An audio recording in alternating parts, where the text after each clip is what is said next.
लोगों को मजबूरी में जानते बूझते हुए भी गलत व्यक्ति को, गलत दल को वोट न करना पड़े, विकल्प के अभाव में वोट न करना पड़े, इसके लिए लोगों की मदद से एक नया दल, एक नया विकल्प बनाना। और तीसरा उद्देश्य ये था कि बिहार के विकास के लिए अगले 10 वर्ष में बिहार देश के 10 अग्रणी राज्यों में शामिल हो, इसका ब्लूप्रिंट बनाना। और बिहार के 8,500 पंचायतों का, इसको ध्यान रखें, बिहार के 8,500 पंचायतों का अलग अलग योजना बनाकर जनता के सामने रखना कि हर पंचायत की क्या समस्या है और उस पंचायत को अगले 10 वर्ष में विकसित बनाने के लिए क्या कुछ प्रयास किया जा सकता है। हर पंचायत में 800 से 1200 नए रोजगार के अवसर कैसे पैदा किए जाएंगे, हर पंचायत में बच्चों के पढ़ने की व्यवस्था को कैसे सुधारा जाएगा और हर पंचायत में खेती को, जो बिहार में कमाने वाली खेती है, उसको कमाने वाला खेती कैसे बनाया जाएगा। ये 3 उद्देश्यों से हम लोगों ने ये प्रयास शुरू किया था। 2 अक्टूबर 2022 को मैंने गांधी आश्रम भितिहरवा पश्चिम चंपारण से चलना शुरू किया है और यात्रा के दौरान ये भी आपको बताया, ये ऐसी यात्रा है जिसका किलोमीटर निश्चित नहीं है, इसका दिन निश्चित नहीं है, इसका लक्ष्य निश्चित है कि पूरे बिहार में पैदल चल के जहां तक हो सके गांव-गांव जाकर इन 3 उद्देश्यों की पूर्ति के लिए एक सकारात्मक और ईमानदार प्रयास किया जाए। अभी तक मैं करीब 60% बिहार ही घूम पाया हूँ। तो पहली सूचना आपको ये देनी है कि यात्रा अगले 1-1.5-2 वर्षों तक जैसे पहले चल रही थी वैसे ही आगे चलती रहेगी। जब जो बिहार की जनता को मैंने आश्वासन दिया है, दल बनने से या दूसरे उद्देश्यों के पूरा होने से यात्रा नहीं रुकने वाली है। 2 अक्टूबर जब दूसरा उद्देश्य जो इसका दल बनाने का था, उसकी परिणति 2 अक्टूबर को हो रही है। 2 अक्टूबर को दल बन रहा है, लेकिन यात्रा 2 अक्टूबर के बाद भी, अभी मैं सुपौल अररिया में हूँ, वो आगे चलता रहूंगा, चाहे उसके लिए 1 वर्ष लगे या 2 वर्ष लगे, यात्रा में कोई रुकावट नहीं आएगी। दूसरे उद्देश्य को लेकर आपको ये सूचित करना चाहते हैं कि 2 अक्टूबर को अभी तक के प्रयासों के आधार पर, उसके परिणाम स्वरूप 2 अक्टूबर को बिहार में एक नए दल, नए विकल्प के तौर पर जन सुराज, एक नया राजनीतिक दल आपको देखने को मिलेगा। 2 अक्टूबर को आपको ये भी पता चलेगा कि इस दल का नेतृत्व किन लोगों के हाथ में होगा। 2 अक्टूबर को इस दल के नाम की, इसके संविधान की और इसके नेतृत्व की घोषणा जन सुराज से जुड़े हुए हजारों कार्यकर्ताओं, साथियों, इसके बनाने वालों के सामने, मीडिया बंधुओं के सामने इसकी घोषणा की जाएगी। और जैसा कि मैंने पहले बताया था, जन सुराज दल जब बन रहा है तो न मैं उसका नेता था, न मुझे उसका नेता बनना है। बिहार की जनता ने गांव-गांव में घूमकर जिन लोगों से हम मिले हैं, समाज को मत कर जिन लोगों को निकाला है, एक प्रयास किया है कि बिहार के सामने ऐसे लोगों का नेतृत्व दिया जाए जिसमें प्रशांत किशोर से जो आदमी बेहतर है, जिसकी काबिलियत, जिसका जज्बा, जिसका चरित्र, जिसकी ईमानदारी, जिसके अंदर बिहार को सुधारने का मादा हर उस व्यक्ति में जिसमें प्रशांत किशोर से ज्यादा है, वो आपको इसके नेतृत्व में दिखेगा। तो 2 दिन और अगर आप इंतजार करेंगे तो आपको पता चलेगा कि 2 अक्टूबर को जन सुराज की लीडरशिप काउंसिल में किन लोगों का चयन हुआ, किन लोगों को जनता ने बताया, और साथ ही पार्टी के अध्यक्ष की घोषणा भी 2 तारीख को की जाएगी। जो मैंने विकास की योजना जारी करने की बात कही है, हर पंचायत की योजना जारी करने की बात कही है, वो इसका तीसरा पड़ाव है जो फरवरी या मार्च में, उस काम को फरवरी-मार्च तक पूरा कर लिया जाएगा और पटना के गांधी मैदान से आपके सामने, आपके माध्यम से जनता के सामने, बिहार की जनता के सामने बिहार के अगले 10 साल के विकास का, बिहार के हर पंचायत के विकास का मॉडल और पूरा खाका यहाँ पर रखा जाएगा, जिसमें हम सिर्फ आपको ये नहीं बताएंगे कि बिहार से पलायन रुक जाएगा, आपको ये भी बताया जाएगा कि वो पलायन को कैसे रोका जा सकता है, ताकि उस योजना को आप पढ़ें, उसको देखें, उस पर चर्चा करें, उस पर सवाल उठाएं, और अगर आपको उस योजना में विश्वसनीयता दिखे तभी उसको आप अपनाएं। तो ये फरवरी के अंत या मार्च के पहले हफ्ते में पटना गांधी मैदान में जन स्वराज का, बिहार को सुधारने का जो प्रयास है, जो अभियान है, जो योजना है, जिसको बनाने में बिहार की जनता के साथ साथ गांव से जो हम लोगों ने जानकारी इकट्ठा की, उसके साथ साथ आपके जानकारी के लिए बता दूं कि देश के करीब करीब, देश विदेश में 200 से ज्यादा बड़े बड़े विशेषज्ञ, इनमें से ज्यादातर लोगों का नाता बिहार से है, वो चाहे अमेरिका में है, ऑस्ट्रेलिया में है, इंग्लैंड में है या देश के अन्य हिस्सों में है, ऐसे 200 से ज्यादा लोगों ने बिहार में होने वाले इस प्रयास में अपना योगदान देना स्वीकार किया है, और इस विजन डॉक्यूमेंट को, बिहार की योजना को बनाने में उन्होंने अपना योगदान दिया। तो आपकी उत्सुकता के लिए 3 बातें फिर से समराइज कर देता हूं। प्रशांत किशोर की 2 साल से चलने वाली पदयात्रा पहले की माफिक ही वापस वैसे ही चलती रहेगी। सुपौल और अररिया में मैं हूं और आगे वहां से किशनगंज जाऊंगा, उसके बाद कटिहार, फिर पूर्णिया, फिर भागलपुर, मुंगेर, जमुई होते हुए दक्षिण बिहार के इलाके को कवर किया जाएगा। दूसरी घोषणा ये है कि 2 अक्टूबर को जन स्वराज विधिवत तौर पर, औपचारिक तौर पर एक राजनीतिक दल के तौर पर उसकी घोषणा की जाएगी। 2 तारीख को दल के नेता, संविधान और नेतृत्व की भी घोषणा की जाएगी। उनसे आपको मुखातिब भी कराया जाएगा ताकि आप उनसे सवाल कर सकें, उनकी पृष्ठभूमि की जांच कर सके, और अगर उसमें कोई गलती व्यक्ति आ जाए तो बिल्कुल उस पर टीका टिप्पणी भी करे और हमसे सवाल भी उठाए।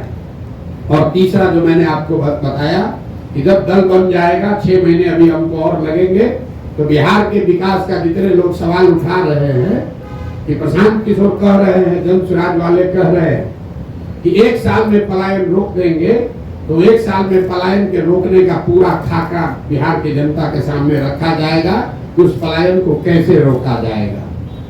अगर जन स्वराज में हम लोग कह रहे हैं कि 15 साल से कम उम्र के हर बच्चे के लिए अगले 5 से 7 वर्षों में विश्व स्तरीय शिक्षा की व्यवस्था बनाई जाएगी, बिहार को फिर से ज्ञान की भूमि के तौर पर स्थापित किया जाएगा, तो उसका पूरा योजना बनाकर आपके सामने जारी करेंगे।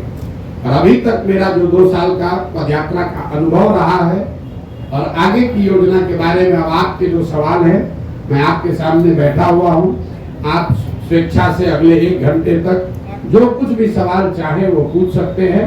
आप सबका फिर से बहुत बहुत धन्यवाद। अब आपकी तरफ बड़ा हुआ इंटरेक्शन लग रहा है, इसमें सच्चाई क्या है? मेरा झुकाव बिहार की जनता के प्रति, बिहार की जनता के प्रति झुकाव है, और बिहार में 18-19% मुसलमान भी रहते हैं, तो मेरा 1/5वां हिस्सा 20% झुकाव मुसलमानों के लिए भी है। अगर जन स्वराज में 100 लोग अगर आकर इसको साथ में बना रहे हैं, तो उसमें 20% मुसलमान की भी भागीदारी, हिस्सेदारी होनी चाहिए। उसमें 35% अति पिछड़ों की भी भागीदारी होनी चाहिए। 19% उसमें दलित भी होने चाहिए। 15%, 14% सवर्ण भी होने चाहिए। 15% यादव समाज के लोगों का भी भागीदारी होगी, और बाकी जो समाज है उनकी भी। हम लोगों ने ये कहा है कि जिसकी जितनी संख्या है उसको उतनी भागीदारी दी जाएगी। तो पत्रकारों ने ये समझ लिया कि ये तो पहले से जो दल कह रहे हैं वही बात प्रशांत किशोर कह रहे हैं। नहीं, आप इस बात को समझ लीजिए, जन स्वराज में जगह पाने का एक और एकमात्र क्राइटेरिया है काबिलियत। बिना काबिलियत के आप जन स्वराज में कोई जिम्मेवारी की जगह नहीं पा सकते हैं। लेकिन अगर जगह है 100 और 1000 आदमी काबिल है, तो कैसे उन 100 का बंटवारा होगा। उसके लिए मैंने कहा कि हर काबिल आदमी किसी न किसी जाति या समाज का है और हर समाज में काबिल आदमी है। तो जन स्वराज का ये प्रयास है कि हर समाज के काबिल आदमी को ढूंढ कर निकाला जाए और उस समाज की जितनी संख्या है उस समाज के उतने काबिल लोगों को जन स्वराज में शामिल किया जाए। तो जो जन स्वराज की लीडरशिप काउंसिल बनी है, जिसकी घोषणा 2 तारीख को होगी, उसमें आपको दिखेगा कि 20 लोगों की अगर काउंसिल है तो 5 लोग उसमें आपको मुसलमान दिख सकते हैं।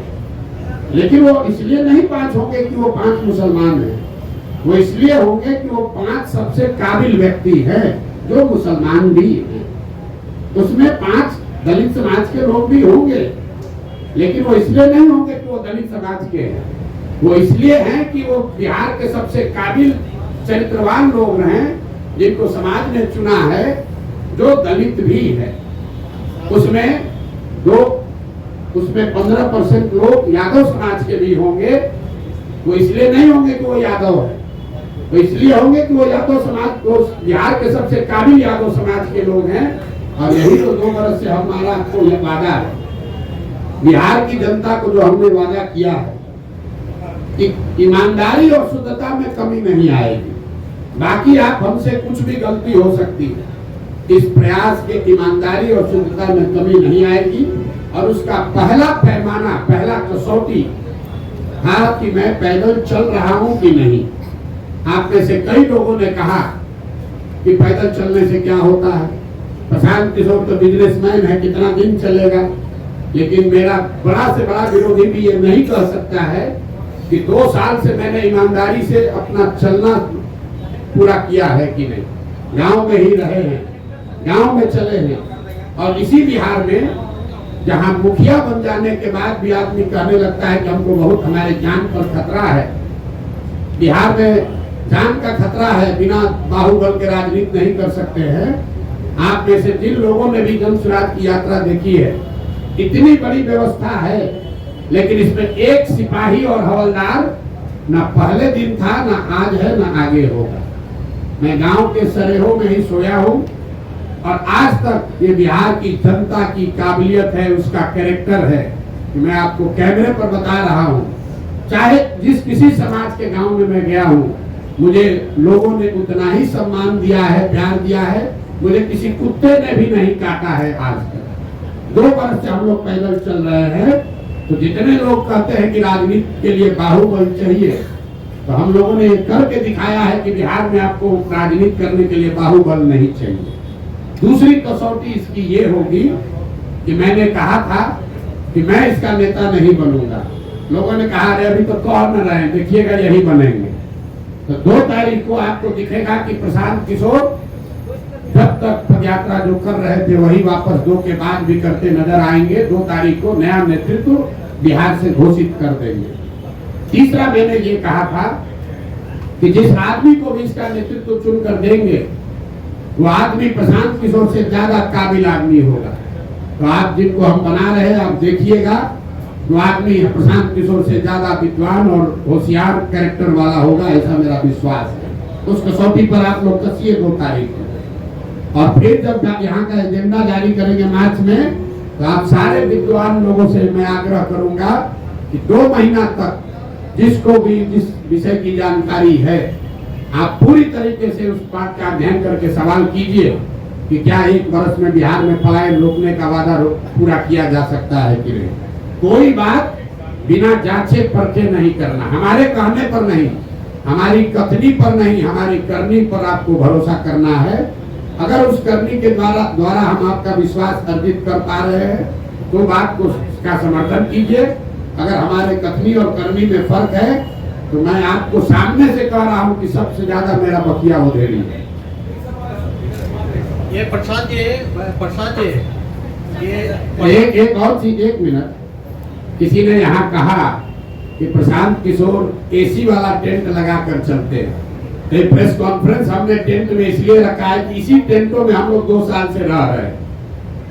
तो मैं चाहूंगा कि यहाँ आप ये प्रेस वार्ता के बाद इस टेंट का मुआयना भी कीजिए और बिहार में जो भी अपने को जमीनी नेता मानता है, मैं उसको चुनौती दे रहा हूं कि इसमें 7 दिन रहकर पैदल चल के दिखाओ, तब बताते हैं कि तुम्हारा कितना कैरेक्टर है और कितना जमीन पर काम कर सकते हैं। इस कैंप का वीडियो बनाकर जारी कीजिए और खुली चुनौती दे रहा हूं। इस कैंप पे 7 दिन रहिए, जिसको ये 5 स्टार दिख रहा है। आप सब साथी यहाँ बैठे हैं, बढ़िया मौसम है बाहर, 15 मिनट में पसीना छूट रहा है। इसी टेंट में हम लोगों ने जाड़ा भी काटा है, बरसात भी देखा है, और मैं अकेले नहीं हूँ। 2500 बिहार के बच्चे, 2500 बिहार के बच्चे ऐसे 20 कैंपों में बिहार में रह रहे हैं। इसी कठिन परिस्थिति में रह रहे हैं, गांव-गांव जा रहे हैं। और हम लोगों ने 50 बच्चों के साथ शुरू किया था। आज 2500 पदयात्री, उनका प्रयास, उनका परिश्रम, उन पदयात्रियों का संकल्प प्रशांत किशोर से ज्यादा है, क्योंकि प्रशांत किशोर तो फिर भी मीडिया में आ रहे हैं, बोल रहे हैं। उन बच्चों को आप देख नहीं रहे। वो बच्चे नेमलेस हैं, फेसलेस हैं। 2500 बच्चे अपना घर परिवार छोड़कर रात दिन इन कैंपों में रह रहे हैं। और नेता यहाँ पटना में बैठ के कहता है प्रशांत किशोर एसी के टेंट में रहता है। जरा आके रह के देखो 5 दिन। यात्रा शुरू किया था सब जब यहाँ के नेताओं ने, कब शुरू हुआ कब खत्म हुआ पता ही नहीं चला। ये प्रशांत जी, ये प्रशांत जी राजनीतिक रणनीतिकार सलाहकार से आप बिहार की बात किए, उसके बाद जन स्वराज अभियान आपने चलाया, तो आप बता रहे हैं कि नेतृत्व किसी और को सौंपेंगे। तो वैसी स्थिति में प्रशांत किशोर की जन स्वराज में आगे क्या भूमिका रहेगी, किस तौर पर वो जाने जाएंगे? प्रशांत किशोर की भूमिका रहेगी बिहार के समाज को जगाने का, समझाने का। क्योंकि प्रशांत किशोर की सोच ये है, जो कि गांधी की सोच से प्रेरित है, कि अगर राजनीति में आमूल-चूल परिवर्तन लाना है तो बिना समाज में हस्तक्षेप किए हुए, समाज के स्तर पर काम किए बगैर आप राजनीति को और व्यवस्था को नहीं सुधार सकते। ऐसा नहीं है कि प्रशांत किशोर कहीं जा रहे हैं। हमारी सबसे बड़ी चुनौती क्या है? आप लोग सवाल क्या पूछते हैं? बात तो अच्छी है, प्रयास तो अच्छा है, समाज मानेगा तब न, जाति टूटेगा तब न। तो सबसे बड़ी चुनौती जो है समाज को मनाने समझाने की, वो चुनौती, वो काम प्रशांत किशोर के कंधे पर है। लेकिन अगर समाज मान जाए तो उसके सामने अच्छे व्यक्तियों का विकल्प हो, वो भी जरूरी है। अच्छे व्यक्तियों का विकल्प हम आपको सामने दे रहे हैं, लेकिन समाज को जगाने का, समझाने का जो काम है, दुरूह काम है, वो काम प्रशांत किशोर का है। और उसी भूमिका में हम आगे भी रहेंगे। देखिए, एक अंतिम बात इस पर कहती है, गांधी जी, महात्मा गांधी देश में कांग्रेस में सिर्फ एक ही बार जीवन में अध्यक्ष बने। गांधी जी जीवन भर कांग्रेस के अध्यक्ष नहीं थे, लेकिन इसका मतलब नहीं है कि गांधी जी का कांग्रेस पर प्रभाव नहीं था। ऐसा नहीं है कि गांधी जी कांग्रेस के अध्यक्ष रहे और जब अध्यक्ष नहीं रहे तो कांग्रेस और आजादी की लड़ाई छोड़कर दूसरे के हवाले करके चले गए। उन्होंने लेकिन ये जरूरी है कि सिर्फ एक आदमी से नहीं होगा। और प्रशांत किशोर बिहार का एकमात्र काबिल आदमी नहीं है। इस मूल भावना जन स्वराज की यही है कि पिछले 30 वर्ष में सिर्फ 1200 परिवार के लोगों ने बिहार की राजनीति को कब्जा कर रखा है। 3.5 करोड़ परिवार बिहार में रहते हैं। तो जन स्वराज का ये अभियान है, जहां ये हम बता रहे हैं कि आप गरीब हैं, अमीर हैं, अगड़े हैं, पिछड़े हैं, हिंदू हैं, मुसलमान हैं, दलित हैं, पैसा नहीं है, आपके पिताजी विधायक मंत्री नहीं है, आप उसका चिंता मत कीजिए। अगर आपके पास जज्बा है, बिहार को सुधारने की इच्छा है, सपना है, तो आइए इस व्यवस्था से जुड़िए। पैसे का चिंता, चुनाव लड़ने लड़ाने रणनीति का चिंता प्रशांत किशोर और जन स्वराज पर छोड़िए। हमने ये कहा है, लोग कह रहा है कि कैसे, किस आधार पर कह रहे हैं कि गरीब से गरीब आदमी को पैसा देकर लड़ाएंगे। मेरे भाई, गरीब को पैसा देकर लड़ाने की बात कर रहे हैं तो आपको गलत लग रहा है, और आप पैसा लेकर चुनाव लड़ाते हैं तो आप सही अपने को बता रहे हैं। तो हम बिहार की जनता को छोड़ते हैं कि किसका विकल्प सही है। जो लोग पैसा लेकर टिकट देते हैं, चुनाव लड़ाते हैं, उनका विकल्प अच्छा है कि जन स्वराज, जो कि कह रहा है कि गरीब से गरीब आदमी भी ईमानदार है तो उसको लड़ाने का खर्चा समाज से जमा करके जन स्वराज देगा, ताकि किसी नेता को वोट खरीदने के लिए ये पैसा न खर्च करना पड़े, किसी नेता के पास ये कहने का आधार न हो कि हमने चुनाव में 5 करोड़ रुपया खर्चा किया इसलिए हम चोरी करेंगे, इसलिए हमको ठेका चाहिए। इसलिए जन सुराज में घोषणा है कि आपको गाड़ी में ही अपना लगाना है। हमारी गाड़ियां चल रही है जन सुराज की, लोग कह रहा है इतना पैसा कहाँ से आ रहा है। गाड़ियां इसलिए चल रही है कि आप समाज से पैसा वसूली मत करो, गाड़ी हम दे रहे हैं तुम काम करो। अगर आप खेत में मजदूर हैं, अति पिछड़ा समाज के हैं, दलित हैं, सवर्ण समाज के हैं, गरीब हैं, आपके पास क्षमता है, आप राजनीति नहीं कर पाते हैं क्योंकि आपके पास पैसा नहीं है। आपको घर में मजदूरी करनी है, अपने बच्चों का पेट पालना है, आप में क्षमता ज्यादा है लेकिन आप राजनीति नहीं कर सकते। जन सुराज का राज तुम राजनीति करना चाहते हो, हम साधन देते हैं, राजनीति करो ताकि परिवारों का दबदबा खत्म हो। धर्म के आधार पर, जात के आधार पर जो लोग ठेकेदारी कर रहे हैं, ठेकेदारी कर रहे हैं, इनका वर्चस्व खत्म किया जाए। प्रशांत जी, आप अच्छे वक्ता है, अच्छे सामाजिक कार्यकर्ता हम लोग देख रहे हैं, प्रोत्साहन उपलब्ध है जेपी के बाद, हमें लगता है कि आप कुछ कीजिएगा बिहार। ये बताइए नीतीश जी में क्या खूबी और खराबी हो गई जो आपको कुछ होती है, और आप ही तो लाए थे उसको? नहीं, नीतीश जी को हम नहीं लाए थे। नीतीश जी को 2005 में बिहार की जनता लेकर आई थी। आपका ये सवाल ठीक है कि जिस बिहार में हमने नारा दिया बिहार में बहार हो, नीतीश कुमार हो, आज हम उनके विरोध में क्यों खड़े, ये जायज सवाल है। 2000 जहां बैठे हुए हर व्यक्ति और आपके जरिए बिहार की जनता को ये बताना चाहते हैं कि 2014 के नीतीश कुमार और 2024 के नीतीश कुमार में जमीन आसमान का फर्क है। 2014 में जिस नीतीश कुमार की हमने मदद की थी, उसकी छवि बिहार में सुशासन बाबू की है, ऐसे प्रशासक की है जो बिहार को सुधारने के लिए प्रयास कर रहा है। बिहार बहुत अच्छा नहीं हुआ था लेकिन सुधार की एक प्रक्रिया शुरू हुई थी, लोगों का एक विश्वास बनना शुरू हुआ था कि बिहार में भी शायद सुधार हो जाए। आज जिस नीतीश कुमार का मैं विरोध कर रहा हूँ वो नीतीश कुमार है जिसके लिए गांव-गांव में लोग कह रहा है कि भैया बिहार में लालू का जंगल राज, अपराधियों का जंगल राज देखे थे, ये नीतीश का जो राज है ये अधिकारियों का जंगल राज। यहाँ बैठा हुआ हर पत्रकार जानता है कि ये पूरी व्यवस्था, पूरा सरकार चंद अधिकारी, कोई विधायक मंत्री भी नहीं चला रहा है। आपको कैमरे पर कह रहे हैं, कोई विधायक मंत्री नहीं चला रहा है, चंद अधिकारी, वो भी सेवानिवृत्त अधिकारी सलाहकार बनकर बैठ गए और पूरे 13 करोड़ लोगों के भाग्य विधाता बनकर बैठ गए। ना वो उनका नौकरी है, नौकरी से रिटायर हो चुके हैं, जनता ने उनको चुना नहीं है और पूरे बिहार को 4 अधिकारी मिलकर चला रहे हैं। नाम आपको पता है, नाम लेकर हम उनको ग्लोरीफाइड नहीं कर रहे, लेकिन आपके जरिए जरूर बताना चाह रहे हैं कि 13 करोड़ बिहार के लोगों का भविष्य सेवानिवृत्त 4 अधिकारी मिलकर नहीं तय कर सकते हैं। बिहार की जनता को इतना मूर्ख मत समझिए, चुनाव आने दीजिए, कोई नहीं बचने वाला। प्रशांत जी, एक सवाल है प्रशांत जी, अरे सुन लीजिए, आप, मैंने एक पहलू बताया, तो उस प्रशासक का मैं विरोध कर रहा हूं जिसने पूरे बिहार की जनता का भविष्य 4 सेवानिवृत्त अधिकारियों के हाथ में कर छोड़ दिया है।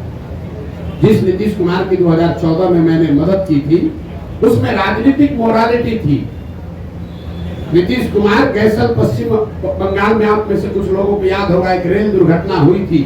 नीतीश बाबू तब रेल मंत्री थे, 200 से ज्यादा लोगों की मृत्यु हुई। नीतीश कुमार ने रेल मंत्री पद से वाजपेयी की सरकार में इस्तीफा दिया था, मैंने उस नीतीश कुमार की मदद की थी। आज जिस नीतीश कुमार का विरोध कर रहा हूं वो नीतीश कुमार है कि कोरोना के काल में हजारों लोग मर गए, उनकी मृत्यु हो गई, लाखों बच्चे, पूरे कोरोना से पूरे देश में संकट आया, लेकिन जितना कष्ट बिहार के लोगों को हुआ उतना कष्ट किसी को नहीं हुआ। लाखों बच्चे बिहार के रोड पर मारे फिर रहे थे और आपको मालूम है नीतीश कुमार बंगले से नहीं निकले, इसलिए नीतीश कुमार का विरोध कर रहे हैं। तीसरा, नीतीश कुमार का इसलिए विरोध कर रहे हैं, 2015 में 14 में नीतीश कुमार चुनाव नहीं हारे थे, लोकसभा में उनके दल को चुनाव लोगों ने हराया था, उनके दल को 2 MP मिला था। नीतीश कुमार के पास 117 विधायक थे, उनको बहुमत था, फिर भी उन्होंने पद छोड़कर मांझी जी को मुख्यमंत्री बनाया था कि भाई जनता का विश्वास हम पर नहीं है तो दूसरे को मुख्यमंत्री बनना चाहिए। आज उस नीतीश कुमार की मैंने मदद की थी। आज जिस नीतीश कुमार का विरोध कर रहे हैं वो नीतीश कुमार है जो चुनाव हार गया है। 243 के विधानसभा में 42 विधायक जीता है इस आदमी का, और कभी लालटेन पर लटक कर, कभी कमर पर बैठकर ये आदमी राज कर रहा है। जिस दिन परिणाम आपके सामने खुलासा कर रहे हैं, जिस दिन 2020 का चुनाव का परिणाम आया, नीतीश कुमार अपना फोन का रिकॉर्ड जारी करे, कम से कम 3-4 बार हमसे बात किया। इस शख्स ने 3-4 बार हमसे बात किया। हमने इनको सलाह दिया कि आपको 42 विधायक आया है, मत बनिए मुख्यमंत्री, ये जनता के आदेश का उल्लंघन होगा। 6 बजे तक आप लोगों को भी जानकारी होगा, शाम में 6 बजे तक कहते रहे नहीं बनेंगे, 6:30 बजे फिर वही जाकर मुख्यमंत्री बन गए। इस नीतीश कुमार का विरोध कर रहा हूं। तो अच्छे प्रशासक का समर्थन किया था, नैतिकता वाले राजनेता का समर्थन किया था, बिहार को सुधारने वाले व्यक्ति का समर्थन किया था। जिसका विरोध कर रहा हूँ वो उसका विरोध है जो कि जिसकी एक ही प्राथमिकता बची है, किसी भी तरीके से फेविकॉल लगाकर कुर्सी पर बैठे रहो, बिहार का जनता का जो होता है होने दो। आपने कहा कि आपका जो मुकाबला है वो एनडीए से है, आरजेडी को आप कोई मुकाबला नहीं मानते हैं, तो क्या आपको नहीं लगता कि कहीं आपका ये बयान आप पर बैकफायर भी हो सकता है, क्योंकि कहीं ना कहीं एक खास वोट बैंक पर आपकी भी नजर है अगर इस स्टेटमेंट को हम देखें तो? नहीं, आप ये भाई इसके लिए कोई आपको बहुत ज्ञानी होने की जरूरत नहीं है। आप 2005 से जब से एनडीए बना है उसके बाद से आरजेडी की कोई ताकत रही नहीं है।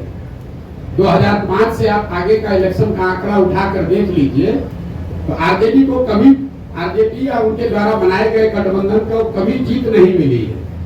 महागठबंधन का एक अपवाद छोड़ दिए जिसमें हम लोगों ने मदद की थी, उसमें भी आरजेडी जूनियर पार्टनर ही था।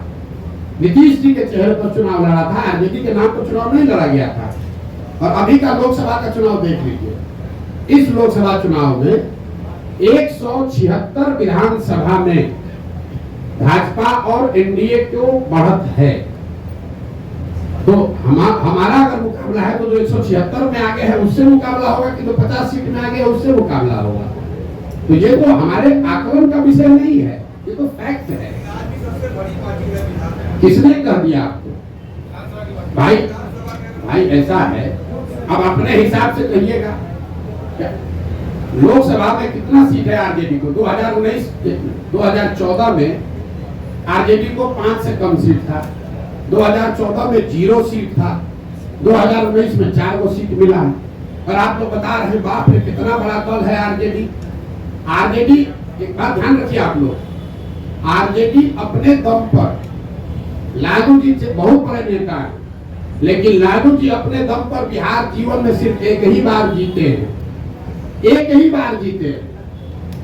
दोबारा बिहार की जनता ने लालू जी को बहुमत नहीं दिया है। तो एक बड़ा दल का ढोंगा बिहार के दूसरे कोने में जाकर बताइएगा, हमको मत समझाइए। कितना उनको दम है वो हमको मालूम है। और वो दम का आधार क्या है? दम का आधार यह है 18% मुसलमान, जिसको आप 20 बरस से डरा रहे हैं कि अगर हमको वोट नहीं दोगे तो भाजपा आ जाएगी। आपने मुसलमानों के लिए किया कुछ नहीं, उसको भागीदारी नहीं दी, उसको हिस्सेदारी नहीं दी, उनके बच्चों के पढ़ाई की चिंता नहीं की, उनको लालटेन में किरासन तेल बनाकर जला रहे हो, रोशनी अपने घर में कर रहे हो। उसको अगर हटा दीजिएगा तो कितने लोग बिहार के हैं जो आरजेडी के समर्थन में? आप बता दीजिए, आपको ज्यादा जानकारी है।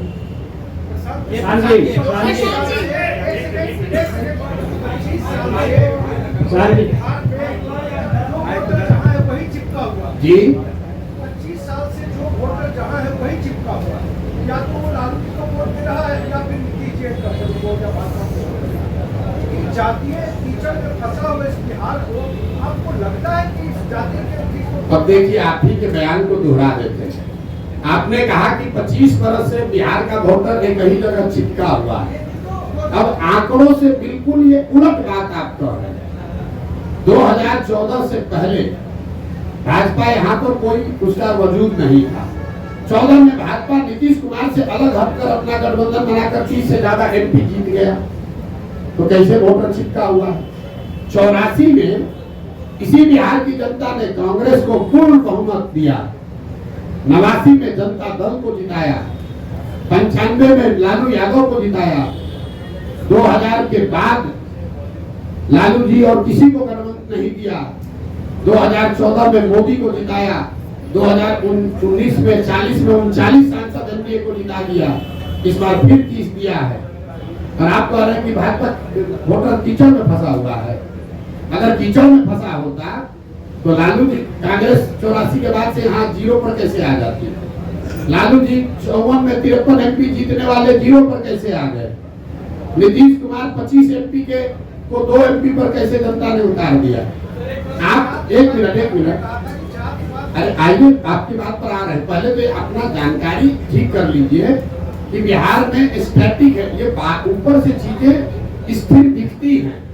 समंदर को दूर से देखिएगा तो बड़ा स्थिर दिखेगा, नजदीक जाकर गहराई से देखिएगा तो आपको करंट फील होगा। बिहार वो भूमि है जहां 10 वर्ष में पूरी राजनीतिक व्यवस्था पीछे बदलती रही है। लालू जी का वर्चस्व 90 के दौर में रहा है, 2000 आते आते लालू जी का वर्चस्व खत्म हो गया। 80 के दौर में कांग्रेस थी, 90 के दौर में लालू थे, 2000 के दौर में नीतीश कुमार हैं, 2010 के दौर में भाजपा मोदी है। हर 10 वर्ष में परिवर्तन हुआ है, आप उसको देख नहीं रहे। दूसरा, आपने कहा जाति पर वोट पड़ा है, तो आप हमको बताइए, इस बार 30 सीट मिला है एनडीए को। ज्यादातर लोगों का आकलन है कि नीतीश कुमार का तो नहीं है, मोदी के नाम पर वोट पड़ा है। आप में से जो समझते हैं कि बिहार का हर आदमी जाति पर ही वोट देता है, तो जरा गिन कर बताइए कि मोदी जी के जाति का कितना आदमी बिहार में रहता है? मोदी के जाति के कितने लोग बिहार में रहते हैं? भाजपा का, मोदी का गुनाह ये है कि जिस बिहार को जातिवादी समाज कहकर लोग हंसते हैं, अनपढ़ कहते हैं, हम लोग को बेइज्जत करते हैं, उस समाज ने जातियों से ऊपर उठकर गुजरात के एक लड़के को राजा बनाया। लेकिन मोदी जी ने पिछले 12-15 साल में बिहार के विकास के लिए हमने खुली चुनौती दे रखी है 2 साल से। एक दिन अगर मोदी जी ने बिहार के विकास के लिए एक बैठक किया हो, काम का छोड़िए, अगर आप लोग सब पत्रकार हैं, आपको भी बता रहे हैं, अगर 12-15 साल में मोदी जी ने, अगर आपने कोई खबर छापी हो कि मोदी जी ने बिहार के विकास के लिए, बिहार में शुगर मिल चालू करने के लिए, या बिहार में इंडस्ट्रियलाइजेशन के लिए, या बिहार में पलायन रोकने के लिए मोदी जी ने आज बैठक बुलाई है दिल्ली में, आप हमको खबर दिखा दीजिए। और ये सारे प्रयास के बाद हम जन स्वराज का अभियान वापस लेकर एनडीए का समर्थन कर देंगे, आप दिखाइए।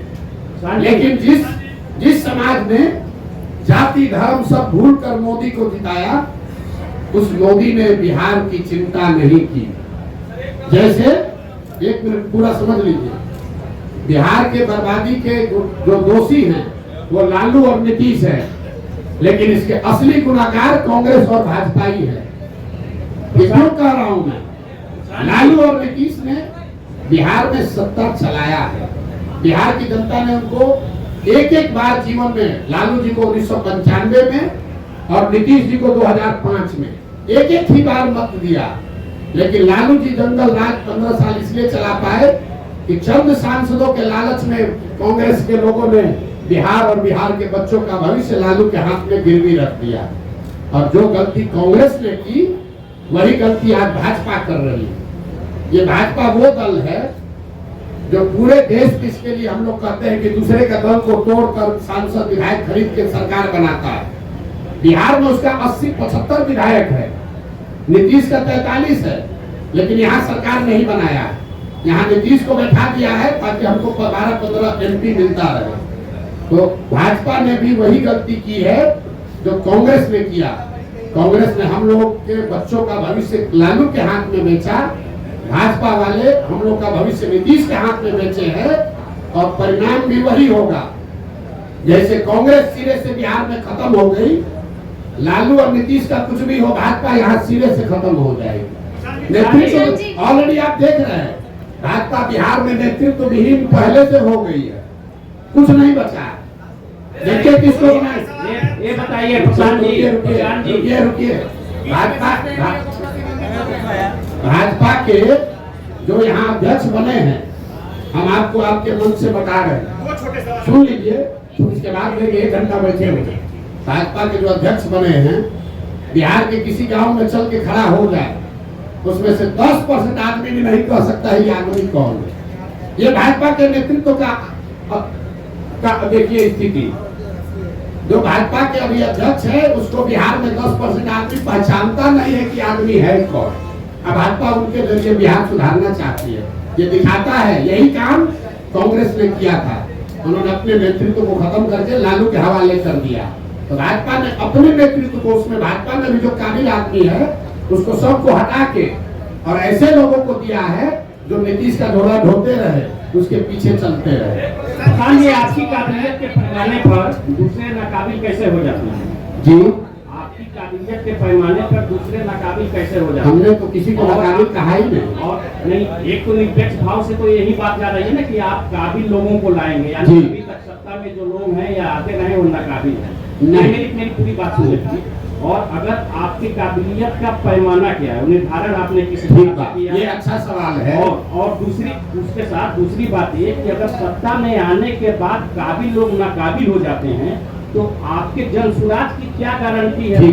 और अगर गारंटी नहीं है तो बिहार की जनता एक छल के लिए और क्यों ठीक मजबूर? 3 सवाल आपके जवाब दे रहा हूँ। पहला, इन्होंने कहा कि आप कह रहे हैं कि काबिल आदमी को लाएंगे मतलब दूसरा नाकाबिल है। ये बात नहीं है। लकीर बड़ी करने के लिए उस दूसरे को काटना जरूरी है, उससे लंबी लकीर खींची जा सकती है। तो जिसको जन स्वराज का नेतृत्व दे रहे हैं, इसका पहला पैमाना ये है कि उस आदमी को आप जो जन स्वराज का अध्यक्ष बनेगा, यहाँ पर 3 बड़े पार्टियों के 4 बड़े पार्टियों के अध्यक्ष पहले से हैं। भाजपा के अध्यक्ष दिलीप जायसवाल जी हैं, जदयू के अध्यक्ष उमेश कुशवाहा जी हैं, आरजेडी के अध्यक्ष जगदानंद जी हैं और कांग्रेस के अध्यक्ष अखिलेश जी हैं। जन स्वराज का जो अध्यक्ष बनेगा उसको खड़ा कर दीजिए और 5 के सामने उसकी काबिलियत, उसका डिग्री, समाज में नजरिया और किसी भी विषय पर आप उससे बहस करा लीजिए, खुद तय कर लीजिए कि उसमें काबिल कौन है। काबिलियत का पैमाना समाज है। दूसरी बात आपने कही कि ये इसकी क्या गारंटी है कि जन स्वराज का आदमी, अगर काबिल आदमी भी गलत बन जाए। इसीलिए देश में पहली बार, ये घोषणा हमको 2 को करनी है लेकिन आपने सवाल उठाया है, देश में पहली बार किसी राजनीतिक दल ने अपने संविधान में ये लिखा है, राइट टू रिकॉल, कि अगर जो व्यक्ति जन स्वराज के टिकट पर चुनाव लड़ेगा उसको ये एफिडेविट साइन करके देना पड़ेगा लीगली कि जन स्वराज के संस्थापक सदस्य उस विधानसभा क्षेत्र के 1 तिहाई जन स्वराज के संस्थापक सदस्यों ने अगर आपके खिलाफ अविश्वास प्रस्ताव ला दिया और फिर वहां वोटिंग हुई और जन स्वराज के संस्थापक सदस्यों में आपने अगर अपना विश्वास खो दिया तो आपको रिजाइन करना पड़ेगा। ये एफिडेविट देने के बाद ही आप जन स्वराज से लड़ पाएंगे। इस बात को हम लोग जन स्वराज अपने संविधान में लिख रहा है। तीसरा और अंतिम सवाल कि जन स्वराज पर भरोसा क्यों करें? ठीक बात है, ये अच्छा सवाल है। जन स्वराज पर भरोसा इसलिए करें कि पहले से जो लोग यहाँ पर हैं वो एक्सपायर मेडिसिन है। आपने उसको जांच लिया, परख लिया, जानते हैं कि ये दवा काम नहीं करती। मान लीजिए कि आपके घर में कोई बीमार पड़ गया, भगवान न करे, और उसको कोई ऐसी बीमारी हो गई कि सुधर ही नहीं रही है। डॉक्टर ने दवा दिया, हर तरह का दवा दे दिया, वो सुधर नहीं रहा है। आपने कहा डॉक्टर साहब इससे क्या होगा, अब तो नहीं सुधर रहा। डॉक्टर ने कहा भाई एक नई दवा आई है, उसका पूरा प्रमाण तो नहीं है लेकिन 20% 40% संभावना है ठीक हो सकती है, लेकिन कुछ खतरा भी हो सकता है। आपका अगर आदेश हो, अगर आप सहमत हो तो हम एक बार ट्राई करके देखते हैं। आप क्या कहिएगा? अपने परिजन को बचाने के लिए आप क्या कहिएगा कि जो 3 दवा जिसको आपने ट्राई कर लिया, जिसका फायदा नहीं हुआ, उसी पर रखिएगा, या कहिएगा कि ना भाई इतना डॉक्टर साहब 20% संभावना है लेकिन नया दवा आया है, इसको ट्राई कीजिए, शायद हमारी किस्मत, दुआ, भगवान का आशीर्वाद शायद लग जाए। तो जन स्वराज जो 3 जिन दलों से हम लड़ रहे हैं वो एक्सपायर मेडिसिन है। जनता ने उसको 30 बरस देख लिया, परख लिया, जान लिया, ये नहीं सुधार सकता है। जन सुराज नया प्रयास है, इससे सुधार हो भी सकता है, शायद नहीं भी हो सकता, लेकिन शायद हो भी सकता है। तो ऊपर वाले की दुआ रही तो निश्चित तौर पर बिहार की जनता वो रिस्क लेगी। और एक अंतिम बात, हमारा अपना मानना है कि सबके जीवन में कभी न कभी सवेरा आना है। बिहार के 13 करोड़ जनता के भविष्य में भी कभी न कभी तो सुधार भगवान ने, ऊपर वाले ने लिखा होगा। हम लोग तो निमित्त मात्र है। हम तो पहले भी ये हमको समझ थी, हमने पहले प्रयास क्यों नहीं किया? प्रयास हम तब शुरू किए हैं जब ऊपर वाले की मर्जी हुई है। हम 1% है, ऊपर वाला 99% है। मेरा ये विश्वास है कि 13 करोड़ बिहार के लोगों का जीवन भी कभी सुधरना भगवान ने तय किया होगा, और शायद जन सुराज वो निमित्त है, वो रास्ता है जिसके जरिए वो सुधार हो पाएगा। मेरे दो छोटे उनके भी 2 छोटे हैं, आपके भी 2 छोटे हैं।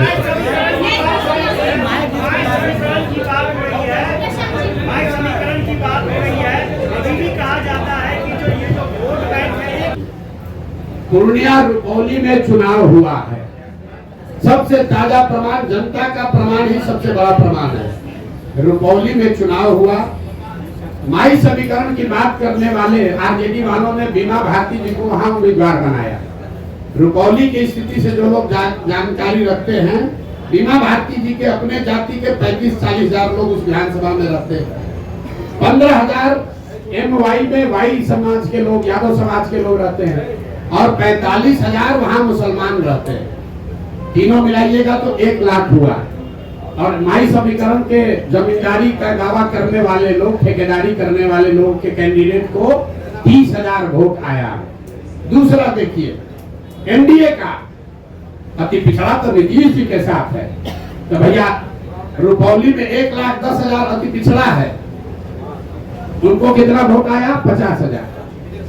और जीता कौन? उस व्यक्ति, वो आदमी जीता है, हमारा आदमी नहीं जीता है। जन सुराज की बात छोड़ दीजिए, वो आदमी जीता है जिसके जाति का 5-6 हजार आदमी वहां रहता है। और आप लोग कह रहे हैं कि बिहार में माई समीकरण है, सब जाते हैं, पब्लिक सब पागल है। अरे भाई आप ये समझिए, अगर यहाँ सोना और पीतल रख दिया जाए तो आप किसी जाति के यहाँ सोना उठाइएगा कि पीतल उठाइएगा? फर्क बस इतना है कि कोई सोना दिखना चाहिए, आचार से, विचार से, व्यवहार से, कर्म से। अगर आप सोना दिखेंगे तो समाज का कोई भी ऐसा वर्ग नहीं है। कौन नहीं चाहता है कि उसका बच्चा अच्छा पढ़े? कौन नहीं चाहता है कि उसके बच्चे के शरीर पर कपड़ा हो? कौन नहीं चाहता है कि उसके बच्चे को पलायन नहीं करना पड़े? हाँ, अब ये जिम्मेवारी हम पर है, जन सुराज पर है कि हम वो तप तपाकर सोना दिखे, वो विश्वास अर्जित करें। और मैंने कहा है कि अगर 3 वर्ष में विश्वास अर्जित नहीं कर पाए तो 5 वर्ष चाहे और चलना पड़े, 10 वर्ष प्रयास करना पड़े, हम पीछे नहीं हटने वाले। जब तक समाज को ये विश्वास न दिला दे, तब तक ये प्रयास रुकेगा नहीं। बिहार को सुधारे बगैर मानने वाले नहीं है, चाहे 2 वर्ष लगे कि 10 वर्ष लगे।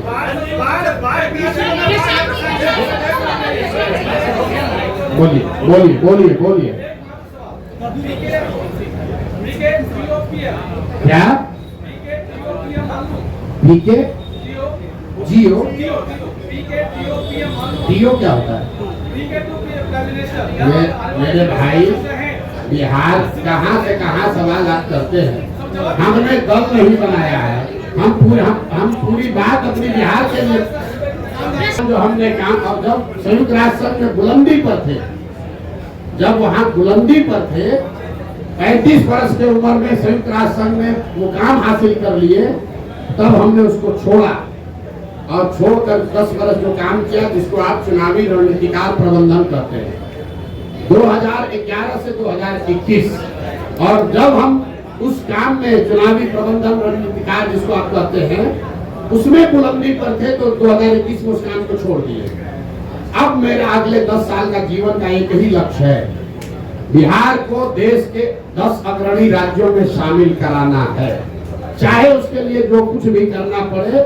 हम देश, दुनिया, विश्व नहीं देख रहे हैं, एक ही चीज देख रहे हैं, बिहार की समस्या, बिहार के बच्चे, बिहार की पलायन, बिहार का की अशिक्षा, और जैसा मैंने आपको कहा, आप चुनाव देख रहे हैं, मैं देख रहा हूं कि जब तक ये नहीं सुधरेगा तब तक बिहार में ही प्रशांत किशोर को इसी तरह से प्रयास करते रहना। प्रशांत जी, मेरा दो सवाल है, मेरा दो सवाल है।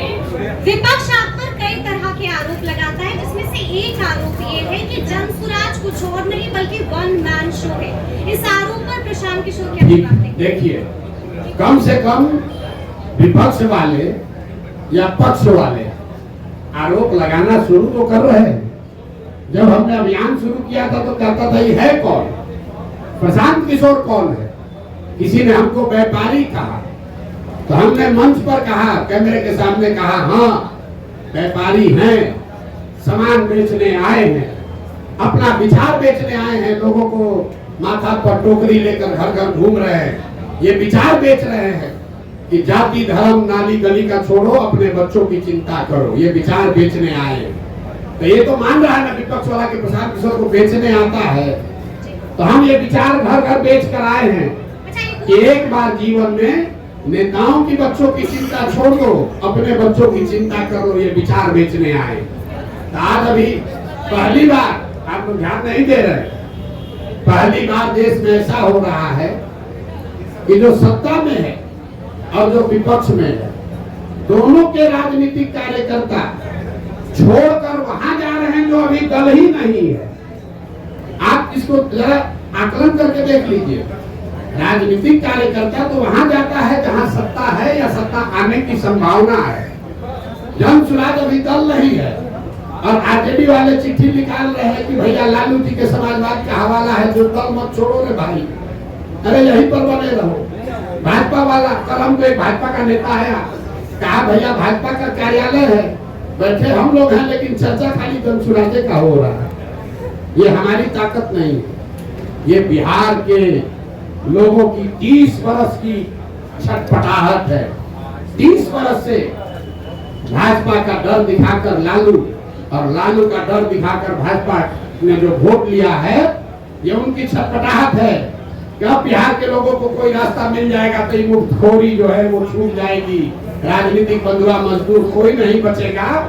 यही अभियान है और इसीलिए छटपटाहट और घबराहट है। प्रशांत जी, एक बड़ा खतरा बनकर उभरे, एक छोटा सवाल प्रशांत जी, आप एक बड़ा खतरा बनकर उभरे हैं, तो कईयों ने आपको भी संपर्क करने की कोशिश की होगी, तो प्रशांत किशोर के रोज भाई देखिए, कितनों का कॉल आया है, किसका कॉल आया? ऐसा है, प्रशांत किशोर को बिहार में प्रयास करने की जरूरत नहीं है हमको लोगों को संपर्क करने के लिए। देश में कौन ऐसा नेता दल है, आप लोग सब पत्रकार हैं, कौन ऐसा दल और नेता है जो सोचेगा कि प्रशांत, नहीं सोचेगा कि प्रशांत किशोर को अपने साथ रख ले। भाई भूमिका हमको चाहे कुछ भी दे, इतना तो जरूर चाहेगा प्रशांत किशोर हमारे साथ रहे। तो यहाँ जब चुटपुटिया नेता को जिसको 5,000 वोट आ जाता है वो सौदा कर सकता है, तो आपको कैसे लग रहा है कि हमारे पास ऑफर नहीं आ रहा? हमको लोग प्रलोभन नहीं दे रहे, डर नहीं दिखा रहे, लेकिन हमने जो वादा किया है कि 243 मतलब 243, 242 नहीं होगा। और चुनाव के बाद अगर 130-35 सीट भी आ जाए, ये भी कैमरे पर कहा है, तो प्रशांत किशोर उसको अपनी व्यक्तिगत हार मानेंगे कि मेरे प्रयास में कमी रह गई, हम बिहार को लोगों को नहीं समझा पाए। हमारे लिए आंकड़ा 122 नहीं है, मुकम्मल जीत होनी चाहिए, तभी मानेंगे कि हमारा ये प्रयास सफल हुआ। 130-135 सीट अगर जनसुराज को आया तो प्रशांत किशोर की जनसुराज की इस प्रयास की हार होगी। प्रशांत जी, इसी से जुड़ा हुआ सवाल है कि आपका आकलन बहुत सटीक रहा है, पिछले कई चुनाव में देखा गया है, और आप कहते रहे कि इस चुनाव में बिहार में या तो अर्थ पे या तो शर्त पे, तो अभी आपका आकलन क्या है, कितने सीट जनसुराज लेकर आई? और इसी से जुड़ा हुआ सवाल है, अगर 10, 15, 20 सीट बच जाते हैं बहुमत से, उस स्थिति में जनसुराज क्या करेगा? फिर से चुनाव में जाने के लिए बिहार की जनता को धकेल देगा? 130 आएगा ना, आप कहे 10-15 तो में रह जाएगा, हमने 15 बढ़ा दिया। और पहले इंटरव्यू में बहुमत से 15 ज्यादा, बहुमत से 15 ज्यादा आएगा तो भी उसको हम अपनी हार मान लेंगे और आपको मौका दे देंगे कि बना लीजिए। ये कह रहे हैं, आपको स्पष्टता से कह रहे हैं,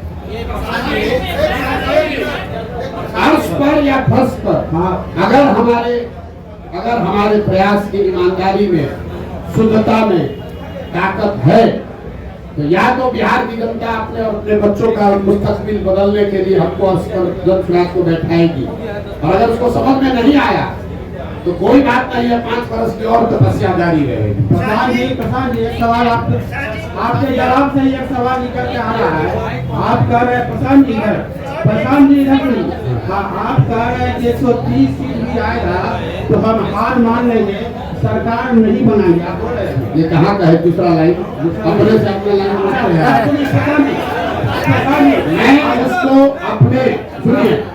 मैं उसको अपने इस प्रयास के बिहार को सुधार, देखिए बिहार में सिर्फ सरकार बनने से बिहार नहीं सुधरेगा। आपने बात सुनी नहीं हमारी। बिहार तब सुधरेगा जब यहाँ 5000 अच्छे लोग मुखिया बनेंगे। बिहार तब सुधरेगा जब यहाँ पर 50,000 अच्छे लोग वार्ड सदस्य बनेंगे। बिहार तब सुधरेगा जब यहाँ 200-250 अच्छे विधायक बनेंगे। सिर्फ सरकार बदलने से, मुख्यमंत्री बदलने से बिहार नहीं सुधर सकता है। इस नजरिए से मैं कह रहा हूँ कि अगर 130 सीट आया, इसका मतलब है कि आधी बिहार की जनता भी हमसे इस विचार से, इस प्रयास से कन्विंस नहीं हुई। उस नजरिए से ये हार हुई। तो हमको और प्रयास, कम से कम 2/3 बिहार की जनता को इस प्रयास की शुद्धता और ईमानदारी पर भरोसा जब तक न हो, तब तक प्रशांत किशोर का ये प्रयास जारी रहेगा, तभी सुधार होगा। सिर्फ सरकार बनाने से सुधार नहीं होगा।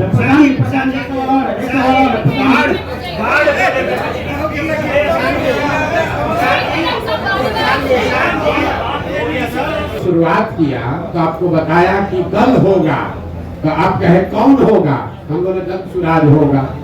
फिर बोला दल का नेता कोई होगा, हमसे काबिल होगा। तो आपने फिर पूछा कौन होगा? तो हमने कहा हमसे काबिल होगा, 2 तारीख उसका नाम चेहरा देख लीजिएगा। फिर आपने कहा कि आपका एजेंडा क्या होगा? तो हमने आपको कहा गांधी मैदान से जारी करेंगे, उसको पढ़ के संतोष कर लीजिएगा। उसके बाद जारी ये भी करेंगे कि सीएम कौन होगा। एवरेस्ट पर चढ़ना है, एक कदम भी चढ़ना पड़ेगा। एक ही बार रस्सी बांध कर एवरेस्ट पर नहीं पहुंच सकते हैं। पहुंचने की कोशिश कीजिएगा, गिर जाइएगा, रास्ते में खराब होगा।